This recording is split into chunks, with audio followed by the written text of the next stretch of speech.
this is second part of fifth topic of our series, that is circuit. So we have here series circuit and parallel circuit, इसका हम comparison देखेंगे guys. Comparison common वे से नहीं तो unique way से देखेंगे guys, competitive exam के point of view से देखेंगे.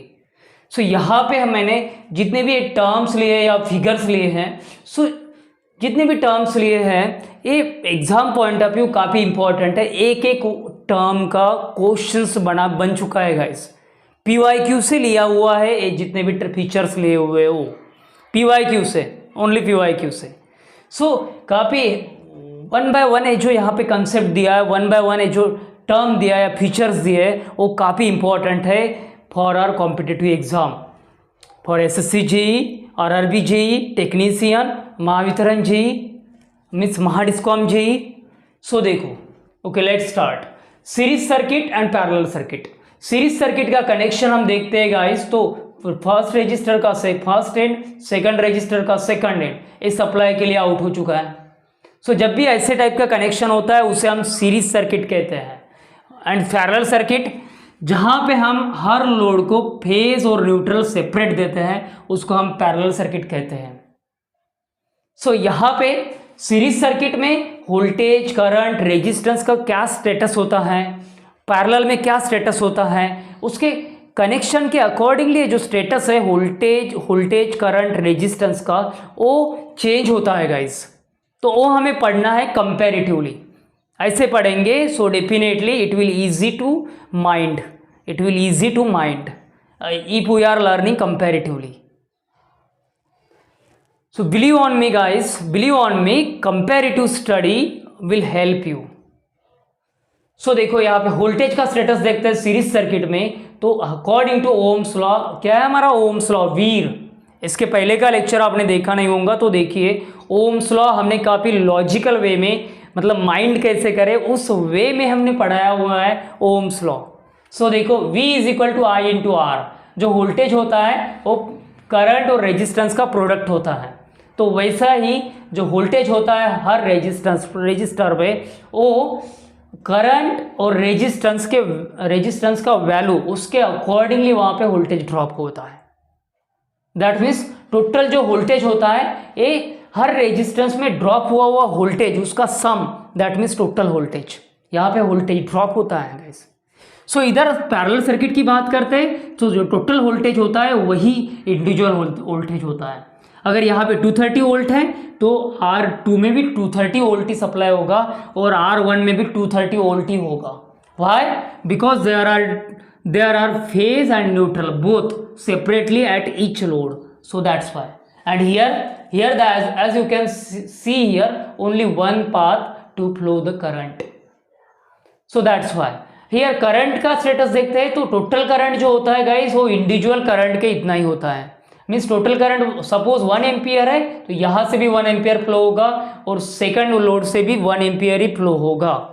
Because there is only one path, single path to flow the current. So that's why here जो करंट होता है वो हमारे ओम्स के अकॉर्डिंगली फ्लो होता है. सो देखिए, अगर हमारा V = I × R, वीर क्या कहता है कि ओम्स क्या बोलता है कि मैं वीर हूँ. तो हम क्या है, हम भी कुछ कम नहीं है, हम भी VIP है. सो हम पावर का बाद में देखेंगे. सो देखिए वीर, इसको ही मॉडिफाई करते हैं तो क्या होगा गाइस, I = V/R. सो इसके अकॉर्डिंगली करंट फ्लो होता है पैरेलल सर्किट में.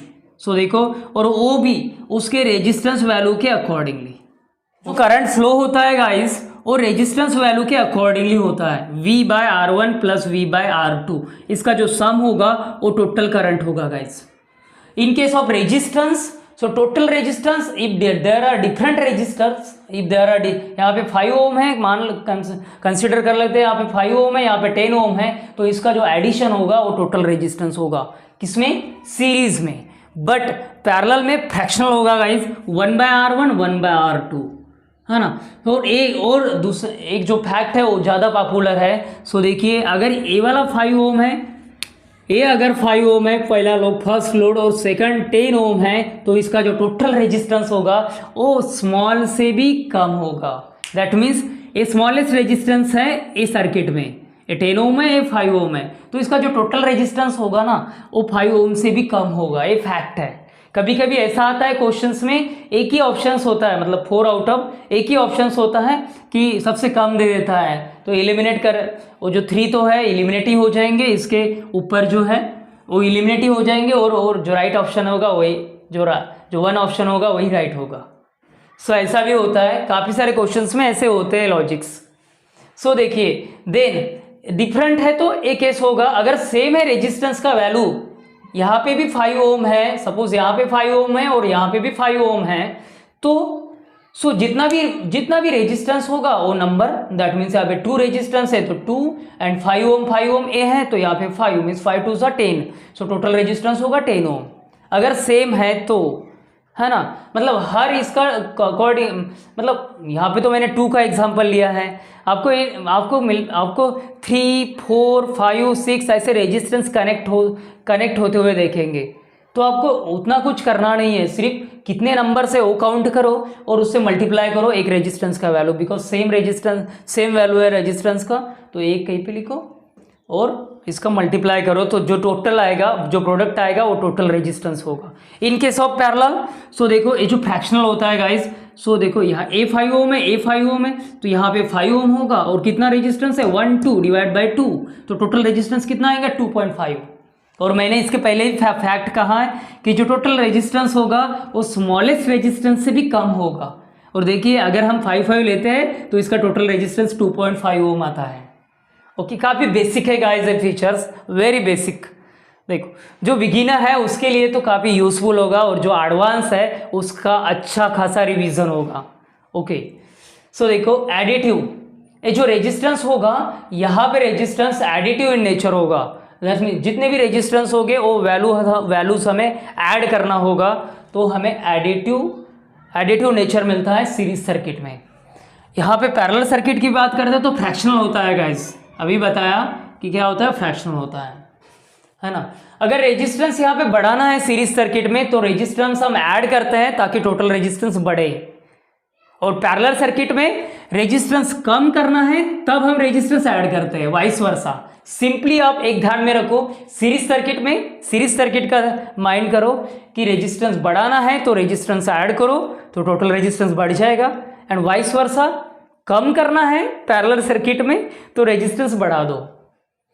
कोई भी एक आप सिंपली ध्यान में रखते हैं, माइंड करते हैं, तो सेकंड ऑटोमेटिकली आपको रिकॉल हो जाएगा। Okay, no need to recall other factor. Okay guys, और कुछ फीचर्स बचे हुए हैं, उसके साथ हम लास्ट में ट्रिक भी देखने वाले हैं। सो काफ़ी पॉपुलर, अगर वो ट्रिक हम बाय हार्ट लर्न करते हैं, वो ट्रिक हम अंडरस्टैंड करते हैं, तो उसके बेस पे जो क्वेश्चंस बनते हैं वो काफ़ी पॉपुलर हैं, जो कि समझने के लिए काफ़ी कॉम्प्लेक्स है और ऑप्शंस पिक करने के लिए। वो ट्रिक हम अगर अंडरस्टैंड करते हैं तो हम राइट ऑप्शन पिक इजीली कर पाएंगे। सो देखिए सीरीज सर्किट और parallel circuit. So next picture है गाइस, नॉट इंडिविजुअल ऑपरेट। ये जो होगा ये इंडिविजुअल ऑपरेट नहीं होगा गाइस। अगर यहाँ पे 2 लोड है तो हम ईच लोड हम इंडिविजुअल ऑपरेट नहीं कर सकते हैं। पूरा का पूरा जितने भी यहाँ पे सीरीज में लोड लगे हुए हैं, मैंने 2 ही लिया है, तो वो 1 प्लेस से हम उसको ऑपरेट कर सकते हैं। 1 प्लेस से हम सेपरेट नहीं ले सकते हैं। क्यों there is only 1 path to flow the current, so that's why there is 1 path to flow current, there is 1 control unit. Okay, very simple. यहाँ पे देखते हैं पैरेलल में तो ये ऑपरेट कर सकते हैं गाइस। क्योंकि यहाँ पे हर लोड पे देखते हैं हम तो फेज और न्यूट्रल सेपरेटली है, तो फेज और न्यूट्रल सेपरेट है तो no problem, there we can operate each load. Then second feature, next feature guys, यहाँ पे अगर फॉल्ट आता है किसी लोड पे, अगर R2 पे फॉल्ट आता है तो ये उसके साथ R1 भी फॉल्टी होगा। दैट मीन्स पूरा का पूरा सर्किट है फॉल्टी हो जाएगा। अगर एक लोड पे किसी एक लोड पे फॉल्ट आता है तो पूरा कंप्लीट सर्किट विल ऑफ और will dead. Here in parallel circuit अगर किसी लोड पे फॉल्ट आता है तो पर्टिकुलर जो लोड पे फॉल्ट आया है वही लोड ऑफ होगा, बाकी अदर लोड जो है वो रिमेन कांस्टेंट रहेगा। अगर यहाँ पे मान लेते हैं कि R2 पे फॉल्ट आता है तो R2 ही ऑफ होगा, R1 को कुछ इफेक्ट नहीं होगा, R1 पे कुछ भी इफेक्ट नहीं आएगा। में से वर्क करेगा। ओके, फॉल्ट भी आता है तब भी वर्क करेगा टू कंप्लीट सर्किट। ओके, यहाँ पे हम देखते हैं तो करंट जो है वो सेम रहेगा, कोई भी रेजिस्टेंस वैल्यू रहे कुछ भी रहे। सीरीज सर्किट में जो करंट होता है वो सेम होता है। पैरेलल सर्किट की बात करते हैं तो वोल्टेज जो होता है वो सेम होता है, जो टोटल वोल्टेज होगा वही लोड का भी वोल्टेज होगा। मीन्स जितना भी इंडिविजुअल लोड होगा वहाँ पे वो लोड 1 लोड 2 सेम होगा। देन देखिए यहाँ पे मल्टीप्लायर जो होता है वो it is nothing but high valued resistance. Multiplier क्या होता है, एक हाई वैल्यूड रेजिस्टेंस होता है। देखो मैंने यहाँ पे ट्रिक लिखा है, एमीटर पागल है। मतलब एमीटर का इसका मीनिंग क्या होता है, एमीटर में जो हम यूज करते हैं शंट, एमीटर के अंदर में जो शंट यूज करते हैं वो लो वैल्यू रेजिस्टेंस होता है गाइस। तो वो क्या है, वो पैरेलल होता है गैल्वेनोमीटर के, जिसका वैल्यू लो होता है। वो पैरेलल होता है एमीटर के अंदर में जो शंट यूज करते हैं वो गैल्वेनोमीटर के पैरेलल होता है, जिसका रेजिस्टेंस वैल्यू लो होता है। अगर ये आप माइंड कर लेते हैं तो वोल्ट मीटर का उसका वाइस वर्सा है गाइस। सो ये एमीटर का शंट है, एमीटर का जो शंट का स्टेटस है, शंट का कंडीशन है एमीटर में, वो कैसा है ये फाइंड आउट करने का ये ट्रिक है। एमीटर पागल है। तो अगर हम ए माइंड कर लेते हैं तो वोल्ट मीटर का इसके अपोजिट है, क्या होगा, वोल्ट मीटर में जो हम मल्टीप्लायर, ये ध्यान में रखना है कि ए मीटर में हम शंट यूज करते हैं, it is nothing but low value resistance, and volt meter में हाई वैल्यूड रेजिस्टेंस होता है, जिसे हम क्या कहते हैं, मल्टीप्लायर कहते हैं। तो वो क्या होगा, एमीटर में ही पैरेलल है तो वहां पे क्या होगा, सीरीज होगा।